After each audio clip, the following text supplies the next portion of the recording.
Alhamdulillahilladzi arsala rasulahu bil huda wa dinil haqq liyudhhirahu 'ala ad-dini kulli walau karihal musyrikun walau karihal munafiqun wa kafa billahi syahida. Asyhadu an la ilaha illallah wahdahu la syarikalah wa asyhadu anna Muhammadan abduhu wa rasuluh. Bersyukur kita semua kepada Allah di malam yang indah ini. Alhamdulillah kita bisa kembali bersama-sama menikmati sejuknya malam.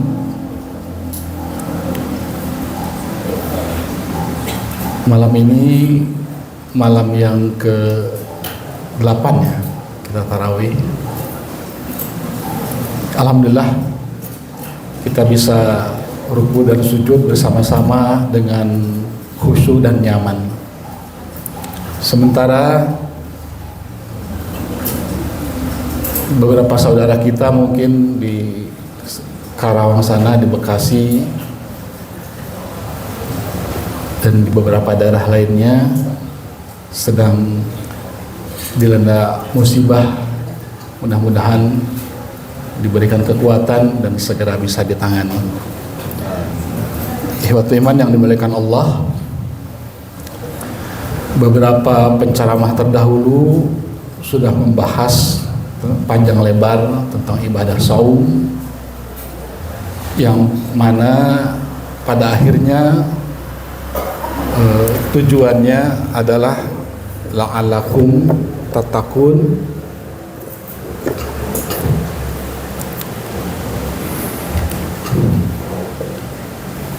yaitu menjadi orang-orang yang bertakwa.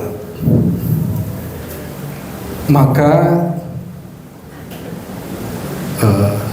keuntungan daripada orang-orang yang bertakwa ini diantaranya digambarkan oleh Allah Subhanahu wa Ta'ala di dalam surat Al-Dhariyat ayat 15, dan juga mungkin nanti ciri-cirinya seperti apa. Innal muttaqina fi jannati wa uyun. Sesungguhnya orang-orang yang bertakwa itu ada di dalam jannah, taman-taman surga, dan juga mata air-mata air. Innal muttaqina fi jannati wa uyun akhirina ma atahum rabbahum innahum kanu qabla dzalika muhsinin. Dia menerima pemberian dari Rabb-nya, innahum kanu qabla dzalika muhsinin, dan juga mereka orang-orang yang bertakwa tersebut sebelumnya hidup di dunia berada dalam muhsinin, orang-orang yang berbuat baik. Innahum kanu qabla dzalika muhsinin kanu qalilan minal laili ma yahjaun. Mereka sedikit sekali tidurnya di waktu malam. Kanu qalilan minal laili ma wa bil ashari hum yastaghfirun. Dan di waktu sahur mereka memohon ampun. Inilah mungkin ada dalam ayat yang tadi dibacakan, paling tidak ada 3, yaitu orang-orang yang selalu berbuat baik, yang sedikit sekali tidurnya di waktu malam, dan di waktu sahur mereka memohon ampun. Kemudian juga di surat Al-Furqan ayat 46, walladzina yabittuna lirabbihim sujadaw wa qiyamah. Mereka adalah orang-orang yang menghabiskan malam-malamnya untuk bersujud dan qiyam dan berdiri semata-mata karena Rabb-nya. Jadi mereka menghabiskan malam untuk Rabb-nya, untuk Allah, dengan sujud dan berdiri. Masih banyak ayat-ayat yang lainnya yang senada. Tapi pada intinya bahwa orang-orang yang bertakwa itu tidak menghabiskan seluruh malamnya di tempat tidur. Bahkan dalam surat Al-Muzammil kita sering mendengar, ya ayuhal muzammil, wahai orang-orang yang berselimut. Nah, kalau dikatakan orang-orang yang berselimut, tentu bukan orang yang sedang melakukan kegiatan-kegiatan lainnya gitu ya. Sudah bisa dipastikan lah, sudah dibayangkan bahwa orang yang berselimut orang yang di tempat tidur seperti itu. Jarang orang yang sedang memasak pakai selimut, atau misalkan orang yang sedang beraktivitas, jarang sekali. Tetapi lazimnya ketika disuruh, ya ayuhal muzamil, wahai orang-orang yang berselimut, kumil laila illa qalila, bangunlah untuk salat malam, kumil laila illa qalila, atau sedikit daripada itu, kumil laila illa qalila, nisfahu awinkus minhu qalila, seperduanya atau kurangilah sedikit dari seperdua itu, auzid alaihi, atau tambahlah dari seperdua itu, auzid alaihi warattilil qur'ana tartila, kemudian bacalah Al-Quran dengan tartil. Auzid alaihi warattilil qur'ana tartila, inna syanulqi alaika qaulan syakila, sesungguhnya kami akan memberikan kepadamu perkataan yang berat. Selanjutnya, inna nasyatal laili hiya asyaddu wat'a wa aqwa mukila, inna nasyatal laili hiya asyaddu wat'a wa aqwa mukila, sesungguhnya ibadah pada malam itu lebih tempat untuk khusyuk, dan bacaan pada saat itu jauh lebih berkesan di dalam hati. Inna nasya'atal laili hiya asyaddu wa aqwa mukila, inna laka fin nahari sarhan tawila, sesungguhnya kamu pada siang hari mempunyai kesibukan yang banyak. Orang yang bekerja tentu sibuk dengan pekerjaannya, mahasiswa barangkali sibuk dengan kuliah dan tugas-tugasnya, para pelajar sibuk dengan pelajarannya dan juga PR-nya barangkali, ibu-ibu sibuk dengan kegiatan-kegiatan di rumah dan lain sebagainya. Innalaka fin nahari sabhan tawila, maka ketika malam hari tiba, jangan dihabiskan semuanya untuk beristirahat di tempat tidur, mengambil selimut, kemudian dari ujung ke ujung tidak ada waktu untuk Rabbnya, untuk Tuhannya, untuk bermunajat kepada Allah Subhanahu wa ta'ala. Ikhwat iman yang dimuliakan Allah, beberapa ayat tadi yang dibacakan betapa pentingnya memanfaatkan waktu malam ini untuk mendekatkan diri kepada Allah Subhanahu wa taala. Jadi yang dimaksud lail di sini, laili atau laila, itu adalah waktu setelah selesai sholat isya sampai dengan menjelang subuh. Maka disitulah kita melakukan ibadah, kalau yang tadi disebutnya qiyamul lail, atau kalau dilaksanakan sholat, jadi ada ibadah yang dilakukan dari setelah isya sampai dengan menjelang subuh. Kalau ibadah tersebut, artinya sholat tersebut dilakukan sebelum tidur, dinamakan qiyamul lail. Apabila dilakukannya setelah tidur, maka disebut sholat tahajud.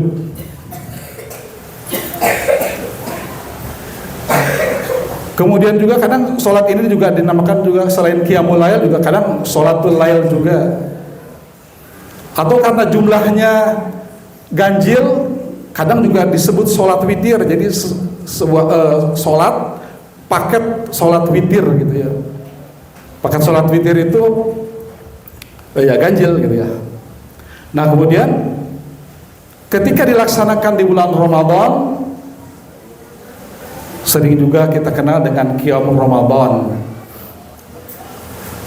Dan ketika dilaksanakannya dengan santai, maka Qiyamul Ramadan ini kadang disebut juga dengan sholat tarawih gitu, karena memang dilakukan dengan santai. Jadi kalau di luar sana diketemukan sholat tarawih ini tidak santai, berarti bukan sholat tarawih gitu ya. 6 menit bisa 10 rakaat, ini luar biasa, bukan sholat tarawih lagi, entah sholat apa ini. Ibu teman yang dimuliakan Allah, maka pesannya begitu pentingnya Qiyamul Lail ini, begitu pentingnya tahajud ini, karena orang-orang yang bertakwa tidak melewatkan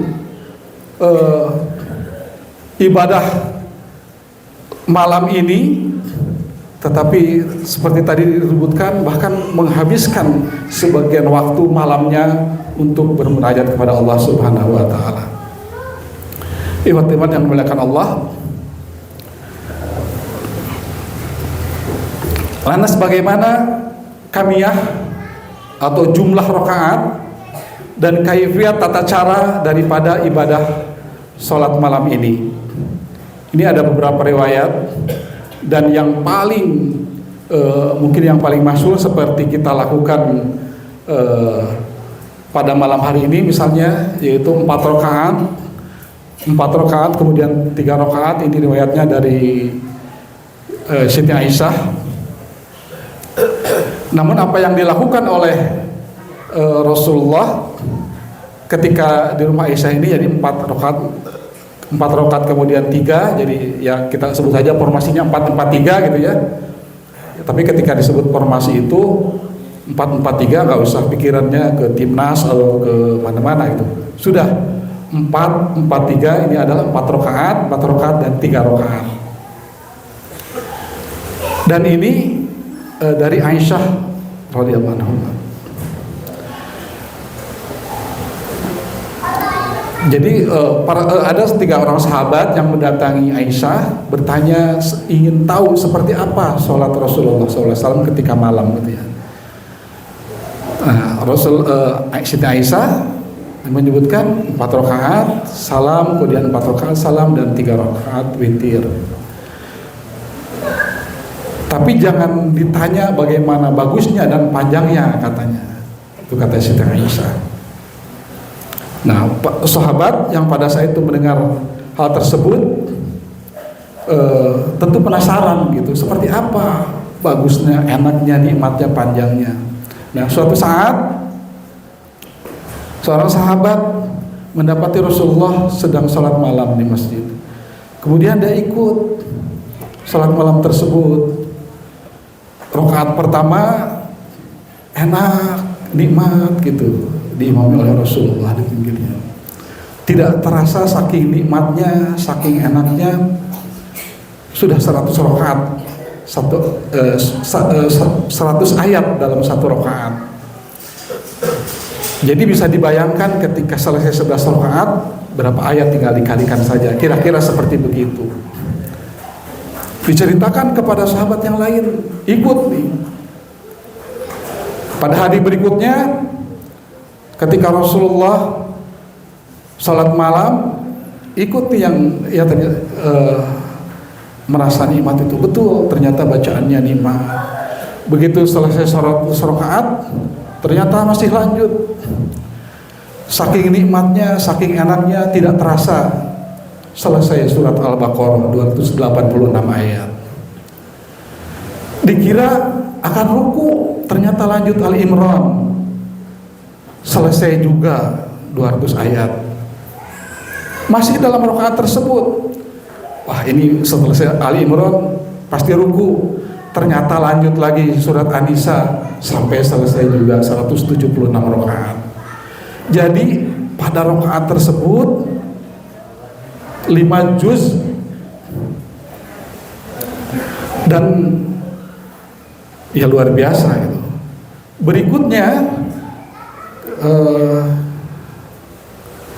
Ya mungkin bagi kita susah membayangkannya, bagaimana satu rakaat bisa 5 juz gitu ya. Tapi begitulah pada saat itu terjadi dan ini riwayat hadisnya sahih.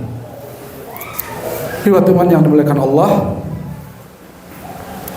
kalau kita lihat tadi ya Rasulullah, Rasul dan para nabi, para sahabat gitu ya, sedikit sekali tidurnya di waktu malam. Ya beda sedikit dengan kita. Kalau Rasul tidurnya sedikit, kalau kita sedikit-sedikit tidur gitu ya. Demikian juga kalau makan Rasulullah kan buka aja dengan 3 butir kurma ya katanya. Jadi Rasulullah tuh makannya sedikit, beda sedikit dengan kita sedikit-sedikit makan gitu ya. Ya sedikit-sedikit lah gitu ya. Tapi walaupun begitu, ya Rasulullah tentu sangat paham dengan kondisi umatnya. Tidak selalu seperti begitu gitu ya. Tidak selalu bahwa sholat malam itu begitu panjang dan begitu melelahkan. Tidak. Ketika di rumah istrinya yang lain, yaitu Sayyidah Maimunah misalkan, Rasulullah tidak 4-4-3 seperti formasi yang tadi, tapi 2 rakaat salam, 2 rakaat salam, 2 rakaat salam sampai 2 kali 5 gitu ya. Dan kemudian diakhiri dengan witir 1 rakaat. Jadi tetap jumlahnya 11. Bahkan di awalnya ada khafifatain atau ya salat pembuka lah, salat iftitah gitu ya. Jadi 2 rakaat, jadi jumlahnya 13 rakaat. Tapi yang intinya salat malamnya, qiyamul lailnya tetap 11 rakaat. Itu 2 riwayat yang masyhur. Tapi ada juga yang lainnya yang lebih ringan dan lebih fleksibel, yaitu dari diriwayatkan oleh Ibnu Umar. Wa an ibni Umar radhiyallahu anhuma anna Nabi sallallahu alaihi wasallam qala salatul laili masna wa idza khiftas subha fa'utir wahidatun. Dari Ibnu Umar radhiyallahu anhu, Rasulullah Nabi sallallahu alaihi wasallam bersabda, sesungguhnya sholat malam itu 2 rakaat, maka ketika kamu khawatir mendekati waktu subuh, maka tutuplah dengan witir 1 rakaat gitu ya. Jadi ini membuktikan bahwa jangan tinggalkan sholat qiyamul lail ini, bahkan mungkin bila perlu walaupun hanya 1 rakaat gitu ya. Kita misalkan terbangun setelah ke air, setelah wudhu dan lain sebagainya, tinggal 5 menit lagi, tunaikan qiyamul lail walaupun witirnya saja, walaupun hanya mampu 1 rakaat saja, tidak masalah. Bahkan bagi yang sepuh-sepuh mungkin bisa meniru apa yang dilakukan oleh Abu Bakar Siddiq gitu ya. Abu Bakar Siddiq sholat malamnya bahkan mendahulukan witirnya. Jadi setelah selesai sholat Isya, kemudian sunat 2 rakaat, kemudian 3 rakaat witir. Baru nanti setelah bangun tambah lagi 2 rakaat mungkin juga disempurnakan 11 rakaat. Tapi witirnya didahulukan dan ini tidak masalah. Tidak masalah. Jadi pesannya terutama sholat qiyamul lail ini atau tahajud ini begitu penting untuk menggapai ketakwaan bagi kita, orang-orang yang ya tentu ingin termasuk golongan orang-orang yang bertakwa. Wa minal laili fatahajjat bihi wa minal laili fatahajjat bihi asa asaka rabbuka maqamam mahmuda. Dan pada sebagian malam salat tahajudlah kamu, semoga Allah memberikan maqamam mahmuda, tempat yang terpuji bagi yang melakukannya tentunya. Ini dikatakan sholat yang sangat fleksibel tuh karena ya tadi itu terserah mau 2 menit, 3 menit, mau 2 jam, mau 3 jam, mau sepanjang malam, silakan misalnya. Bahkan ketika qiyamul lail ini, sholat malam ini dilakukan, mau sujud berlama-lama monggo, gak ada yang ngelarang. Mau rukunya dilamain silahkan, banyak-banyak berdoa silahkan. Tidak ada tentunya ya suka-suka kita, gimana kuatnya kita gitu ya. Jadi ada yang satu malam satu set sholat itu 11 rakaat itu mungkin 11 rakaat 11 juz mungkin juga, atau juga mungkin cuma 11 ayat, silahkan segantung kemampuannya. Tapi tetap intinya adalah jangan tinggalkan sholat malam, karena sholat ini adalah sholat yang dilakukan oleh Rasulullah dan para sahabat, dan juga sebagai ciri atau sebagai upaya kita orang-orang yang beriman untuk menggapai ketakwaan di sisi Allah Subhanahu wa taala. Ikhwatu iman yang dimuliakan Allah,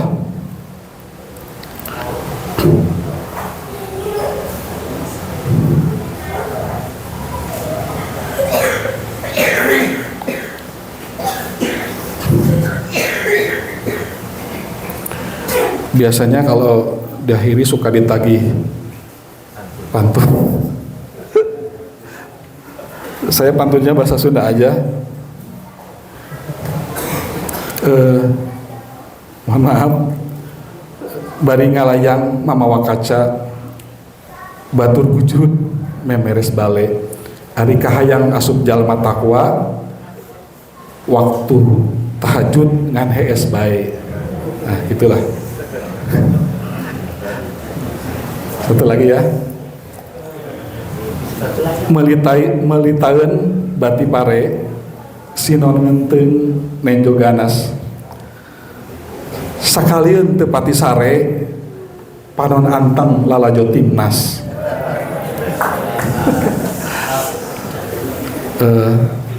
Ini ada satu lagi, tapi ini dari Pak Suparman sebetulnya yang nggak selesai. Leles kadung ora, buah batu dayah kolot, ari hees di nungora, ari nyatu di nukolot.